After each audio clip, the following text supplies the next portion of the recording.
Agarutse mu isomo ryacu rya sirikirasiyo, tubibutsa ko tubafitiye ahantu heza mwigira hatuje, wowe utangira kwiga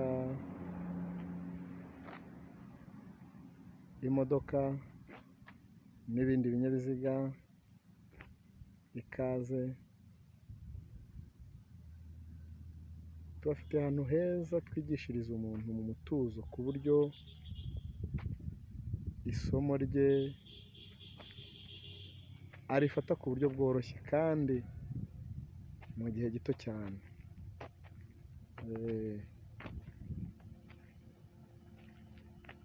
Ndaza gusoza kano ka videwo mbarangira aho dukorera.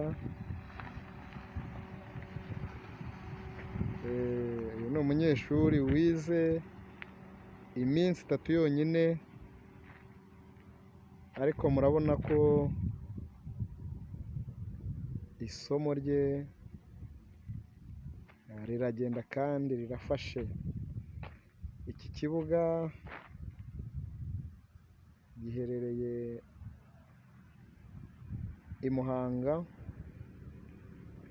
umanuka gato usa n'ujya i Butare ukagera ahantu hitwa i Kabgayi. Ni kuri kaburimbo neza neza ukirenga kuri sitasiyo. Tubahaye ikaze abakiriya bacu, abadasigana darayivingi sikuru barabatumiye, mutugane mwese.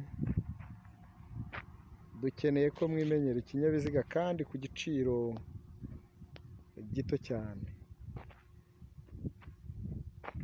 Isomo ryacu ntago rirambirana,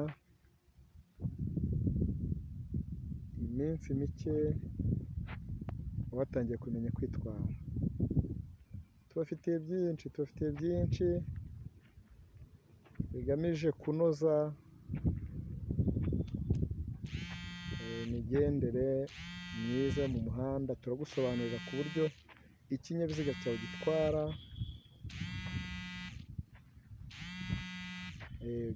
nk'umuntu w'umuhanga kandi wize neza. Turabatumiye rero kuri iki kibuga cy'i Kabgayi. Uramutse ukeneye kuduhamagara,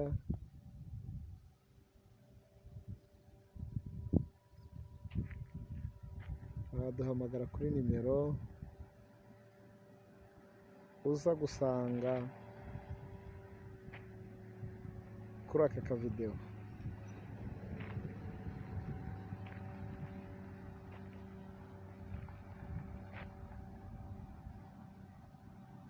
Twiteguye kubigisha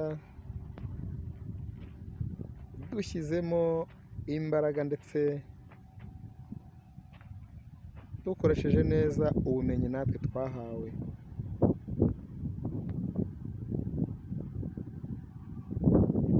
Twumva neza, atari bya bindi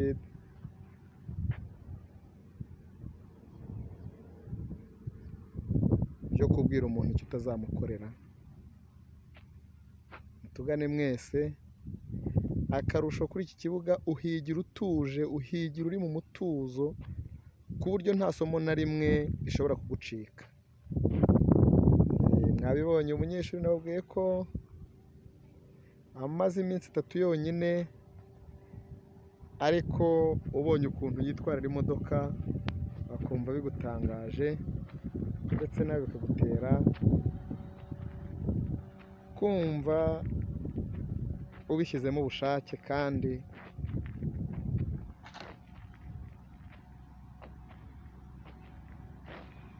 ukatwitabirana imbaraga. Ni karibu rero, ni karibu.